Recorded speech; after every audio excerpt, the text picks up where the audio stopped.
suis Souleymane Mané, le coach des cadets de l'ASC Entente de Sédhiou. Cadet yu Entente ñoo war a jouer finalu jaune numéro 2 foo leen toll ci préparation yi. waaw ñu ngi ci préparation ñu ngi ci entraînement bu baax a baax di stabiliser, n'est-ce pas, on donne des ressources, on est là pour donner des ressources aux cadets, surtout les cadets. L'expression avec le ballon, il y a beaucoup de choses qui leur manquent et c'est plus difficile de les apprendre dans ce domaine. Mais on prépare quand même, ils sont sur la même voie, ils sont dans la bonne voie pour attaquer cette finale. La finale qui se fera, ça sera le samedi bi ñëw bi. Loolu mooy finale bi entre ASC Réveil. ñoom entre ASC Réveil cadet senior ñëpp dem finale ban fierté la def. Ah, c'est une grande fierté. C'était une grande fierté. Nous sommes heureux de voir nos enfants, nos fils, qui vraiment pendant 2 ans sont en train de dominer le football de Sédhiou. Puisque l'année passée, ils étaient en finale. Les cadets ont joué 2 finales, Coupe du Maire, championnat, mais ils ont perdu les 2 finales. Et cette année aussi, ils reviennent encore pour arriver en finale. Cadets comme senior, ça vraiment, c'est vraiment un exploit. C'est un exploit. Parlant d'exploit, il vous a fallu combien d'années pour atteindre vos objectifs? Bon, pratiquement 3 ans. Il y a 3 ans de cela, quand moi-même j'ai arrêté de jouer les navétanes, je me suis dit alors les enfants ont grandi, il faut les encadrer, il faut les motiver. Et il y avait un autre entraîneur qui s'appelle Draman, il est maintenant l'entraîneur de l'ASC Yarou. Donc, moi, je suis entraîneur senior. Je suis partout. Je suis dans les cadets, je suis dans les seniors. Wow. Donc, c'était 3 ans de cela. Et ensuite, la première année, on n'est pas arrivé en finale ni en demi-finale. Mais quand même, on a produit du jeu qui fait peur aux autres équipes. Et l'année passée, c'était vraiment la concrétisation du travail de l'année d'avant. Et cette année, c'est la continuité. Jàpp nga ni sur le plan physique tey équipe bi pare na pour jàmmarloo ak équipe bu Réveil. Oui, pratiquement ils sont prêts physiquement parce qu'ils n'ont pas arrêté l'entraînement. Ils entraînent chaque jour. Physiquement, ils sont au top. Ils n'ont pas de problème physique. Il faut le dire, ASC Réveil du ASC bu ndaw. C'est vrai que ces derniers temps dañoo am quelques difficultés mais on jàpp nañ ni ren li ñu wone tax na nit ñi jàpp ni mën nañoo jël final. Oui, c'est ça, parce que Réveil équipe bu baax la. Parce que boo gisee même ñoom seen cadets ñoo joué phase départementale bi passé nii. ñu parti ko. Donc ça veut dire que daaw joué nañu dem nañu final. Ren tamit ñu dem final donc même parcours la comme Entente. Mais ñoom ñooy suñu favori. Parce que ñoom dem nañu phase départementale. C'est vrai que benn poule la ñu nekk ci championnat bi.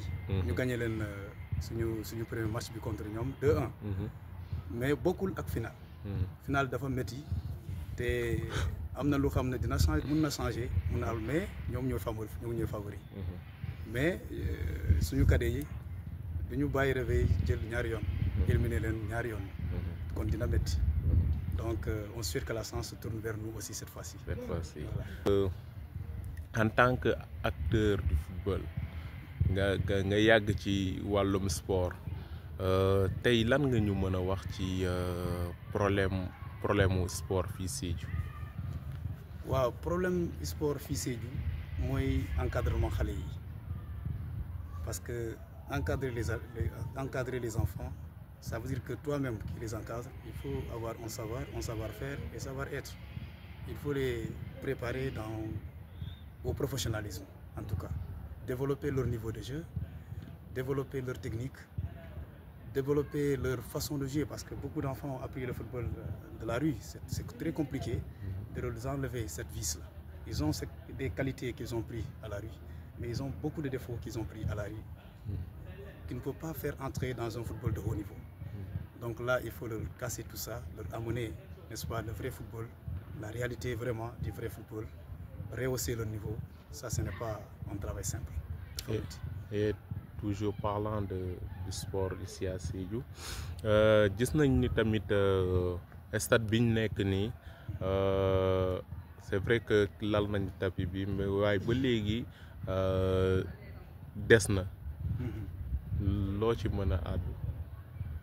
waaw stade municipal la mairie moo ko moom donc maire bi am na peut-être il n'a pas encore les moyens pour vraiment monter certaines choses comme le projecteur parce que jouer sous le soleil dafa métti ci naaj bi dafa métti mais bu mu nee monter projecteur bu amee moyen ñu ñaan yàlla pour mu dimbale ko mu am moyen pour placer le projecteur ici.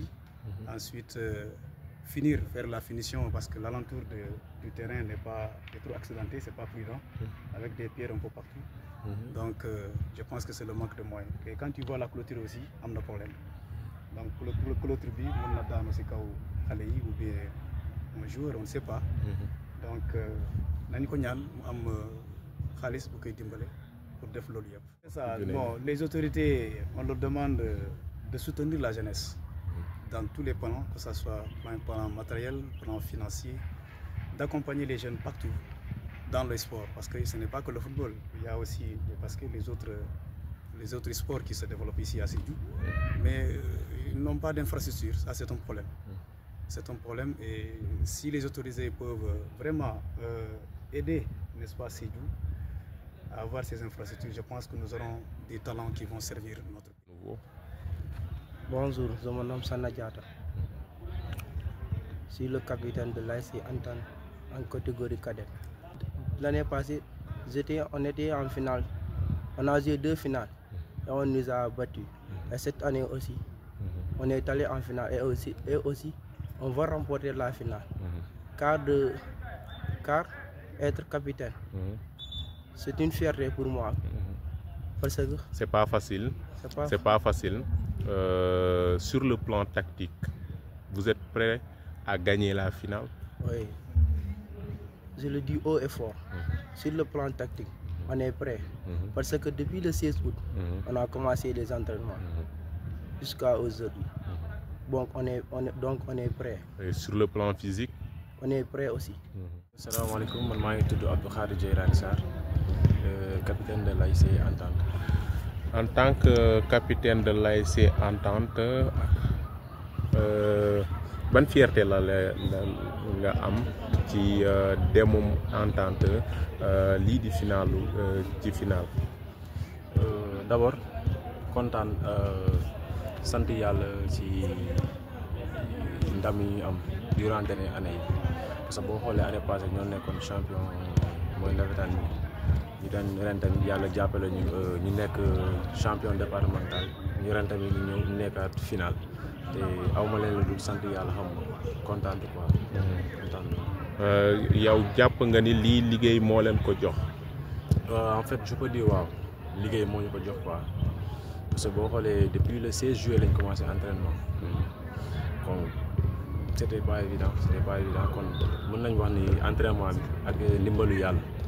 waaw moo ñu jàppale quoi. Sur le plan sport tactique yéen jàpp ngeen ni pare ngeen pour vaincre équipe bii di Silinka.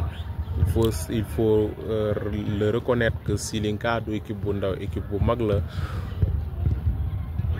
Oui vraiment oui Silinka quand même mun naa suñu benn wàll mais année passée démystifié nañ kii bi mythe bi quoi nii suñu bett na parce que boo xoolee année passée dañuy dóor aller ñu dóor le retour daje nañ quart de finale ñu dóor leen sur le plan tactique bi ngay wax nii gëm naa suñu bopp nii xam nga mën na leen do parce que daje na équipe yoo xamante ne du question que dama leen xeeb mais am na équipe yoo xamante ne lañ dóor je peux dire ñoo gën a coriace ñoo gën a costaud que Silinka quoi pourquoi pas te incha allah rabi lañ jël coupe bi quoi incha allah.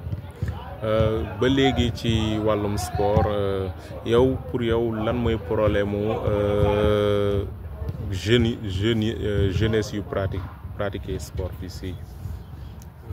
Problème bi c'était par avant problème terrain bi la ren yàlla jàppale nañu ba am nañ pelouse te ñu ngi ci sant autorités yi di wax léegi affaire yi des na si gars yi parce que boo xoolee fii pratiquement 99% yëpp sport lañu adapté te xam nga lenn kese moo ñu manqué fii mooy agent yi ñëw xam nga xool booy recruteurs yi ñëw xool pourquoi pas parce que fi bëri na fa ay talent du fi jeex waaw léegi lan moo fi des mooy gars yi ñëw xam nga jàppale booy xam nga. mais il faut reconnaître aussi que fii kenn mënu fee football guddi.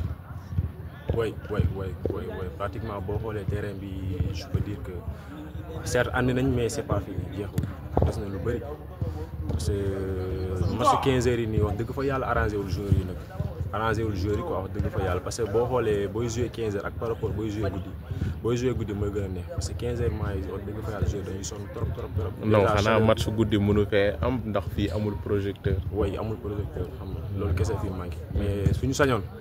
ñu am ko saison bii di ñëw quoi incha allah loolu lañ bëgg mooy suñu souhait quoi. ban appel ngay def autorité yi. ci loolu comme ni ma ko jógee wax rek ñu jàppale booy surtout jeune talent yi nekk fii ñu jàppale leen pourquoi pas benn Sadio Mané benn Papis Demba Cissé mën na fi ñëwaat ñu ëpp ñooñu sax. waaw mën na lañ am quoi te en plus mooy stade bi comme ni ma ko jógee wax nii sànq nii moo ñu jàppale ñu si projecteur bi ñu achever travaux yi quoi. loolu laay lancé comme appel te di wax gars yi tamit nii final bi buñ ko génnee si cadre sport kese la mën a yem. C'est Sédhiou qui gagne. Silinka, Entente, Cambérène, Réveil, on est tous les mêmes. Nous avons beaucoup pratiquement championnat, c'est les mêmes joueurs, nous sommes d'ailleurs. Donc nous avons ce cadre sport. Mais nous avons bien que sport physique peut gagner, mais mystique a une place pour importance. Bon, je ne sais pas mystique amul. Parce que bon, c'est les réalités là navétanes mais li ma njëkk a gëm mooy ndimbalu yàlla ak sa liggéey yow tamit parce que mënoo liggéey nga ne yow da ngay yaakaar da ngay jël sa lépp teg ko si mystique loolu c'est pas cohérent avant tout man mën naa ne mystique am na mais sport bi entraînement bi moo si gën a ëpp solo quoi entraînement moo si ëpp te gëm sa bopp tamit. Alioune Sarr, coach de l'ASC Entente. En tant que coach de l'ASC Entente, bonne fierté la def catégorie cadette et senior ñun ñëpp ñu dem finale. Oui, mais une grande satisfaction. C'est un plaisir d'être chaque année en finale. Depuis l'année passée, nous étions en finale en cadet et en senior. Cette année aussi, nous sommes en finale en cadet et en senior. Rien d'extraordinaire, hein? C'est le fruit d'un long travail et puis une continuité. Qui a duré combien d'années? Oui, moi je suis là depuis l'année passée. Depuis l'année passée, je suis là. Voilà, donc ça fait... j'ai joué les Navétanes à Sédhiou. Ça fait 24 ans que j'ai disparu de la scène. C'est l'année passée que je suis revenu. Là, je reviens en tant que coach. En partant, j'ai gagné la coupe départementale. Je suis parti. L'année passée, je reviens. Cette année, je gagne la coupe départementale. C'est une grande satisfaction. C'est une grande satisfaction. On prie Dieu vraiment de pouvoir nous mettre dans ce groupe, de pouvoir remporter ces coupes. Vous pensez pouvoir remporter ce coupe face à l'ASC Silinka? Mais bien évidemment, Silinka, j'ai gagné des équipes plus fortes que Silinka, pour dire la vérité. On est championne départementale. Donc aujourd'hui, moi je dis que dans le département de Sédhiou, la meilleure équipe c'est l'ASC Entente. Donc on a trébuché pendant les phases de poule, parce qu'on jouait deux phases en même temps. On était en phase départementale, on était en phase zonale. C'était un peu compliqué, on a mis nos moyens sur les phases départementales et alhamdulillah, Dieu nous a donné, nous avons gagné la coupe. Mais aujourd'hui, comme on dit, une finale, nous on vient pour gagner la coupe. On n'est pas là pour nous promener ou bien... Non, c'est parce que nous sommes la meilleure équipe, raison pour laquelle on est là. Et puis Inch'Allah, je crois que Dieu va nous accorder encore cette coupe. Et sur le plan tactique, vous pensez que les athlètes sont prêts?